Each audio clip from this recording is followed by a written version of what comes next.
नवीन कुलकर्णी साहब जुड़े हुए हैं। आप हैं chief investment officer axis securities के। नवीन जी, स्वागत है आपका। किस हिसाब से आप इन दोनों स्टॉक्स को देख रहे हैं, भारतीय एयरटेल और रिलायंस इंडस्ट्रीज? क्या उम्मीद कि आगे आने वाले 1-2 क्वार्टर्स में आपको एवरेज रेवेन्यू पर यूजर बढ़ता हुआ दिखेगा? एवरेज रेवेन्यू पर यूजर तो डेफिनेटली बढ़ेगा आगे के क्वार्टर्स में, क्योंकि वैसे भी प्राइस हाइक की बात हो ही रही है और उसके अलावा भी डेटा यूसेज बढ़ रहा है। इंडस्ट्री का स्ट्रक्चर ऐसा मूव होता हुआ दिख रहा है जहाँ पे बंडल टैक्स की तरफ लोग बढ़ रहे हैं, तो डेफिनेटली आरपू तो बढ़ेगा, उसके बारे में तो कोई डाउट नहीं है।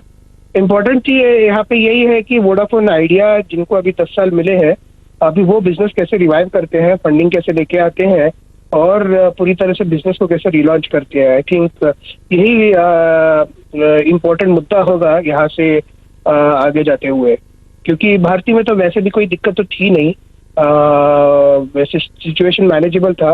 वर्डिक में एक ही चीज देखना था कि कोई एडिशनल ड्यूज उनको पे करना पड़ेगा रिलेटेड टू एयरसेल या कोई और एंटिटी, तो उसके बारे में एक बार क्लैरिटी मिलेगा तो आई थिंक सो ये काफी क्लियर हो जाएगा फॉर भारतीय द पाथ है।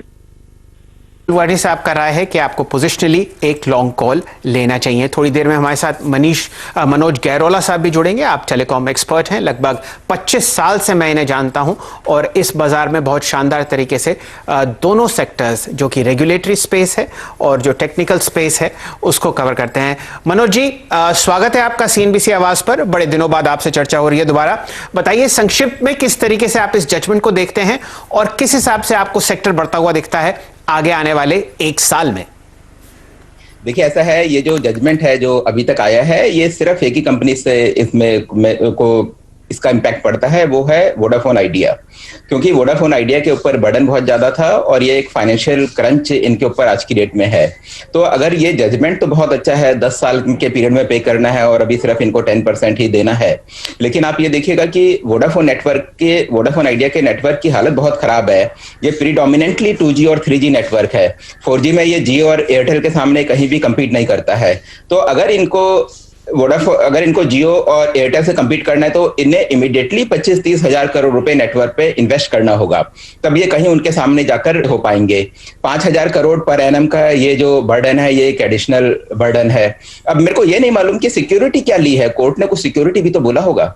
वो सिक्योरिटी आपके पास कुछ है, उसकी कुछ इंफॉर्मेशन? जो एग्जिस्टिंग बैंक गारंटीज हैं वो आपको फिलहाल चालू रखती हुई दिखेंगी और 2 बातें हैं। फरवरी 7 को हर साल पेमेंट होगा, जो आउटस्टैंडिंग 10% है हर साल, और खासकर अवमानना की प्रोसीडिंग्स चलेंगी अगर ये पेमेंट नहीं होता हुआ दिखा। मनोज जी, जरा बाजार पर थोड़ा ध्यान डालेंगे और 2-3 स्टॉक चेक करेंगे, क्योंकि आपको 3 स्टॉक्स पर फर्क पड़ता हुआ दिखेगा। भारतीय एयरटेल का प्राइस दिखाइए डायरेक्टर साहब, आपके सामने 538 रुपए का प्राइस आता हुआ दिखेगा।